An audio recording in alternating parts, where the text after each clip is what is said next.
In today's video, I am going to teach you how to import an AutoCAD plan into Sketchup. We will walk through a clean, reliable workflow so your plan comes in at the right scale and is easy to work with. Start by preparing the CAD file. Open it in your drafting software and remove anything that doesn't need to come into Sketchup, like hatches, dense patterns, text notes, and dimensions. These elements can inflate file size and create messy geometry that doesn't translate well. Keep only the essential line work you'll actually use for modeling, such as walls, doors, windows, and key reference lines. When you are done, save the file so your cleaned version is ready to import. Next, open SketchUp and start a new, empty model.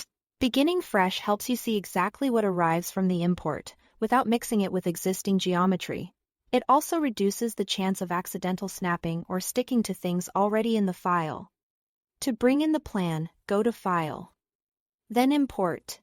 In the dialog, change the file type to AutoCAD files, which includes both .dwg and .dxf formats.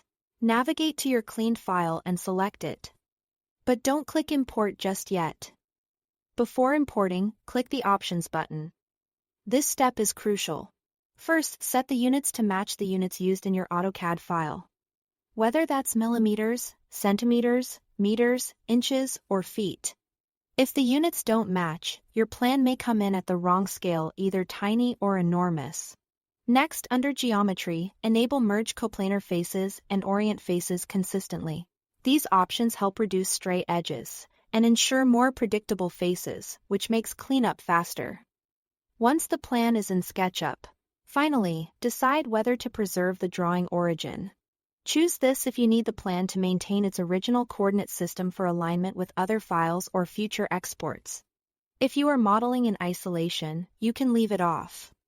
But preserving origin is often helpful for consistency. Click OK. Then Import.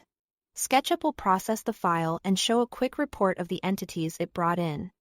Review that summary if you are curious, then close it. Your plan will appear as a component. You can right-click it and choose Explode if you want the CAD lines to become fully editable SketchUp edges. This is useful if you are ready to push and pull faces and modify geometry directly. Alternatively, leave it as a component and trace over it. Tracing keeps the imported plan intact and helps you create accurate, clean 3D models without editing the original line work. And that's it. Thanks for watching.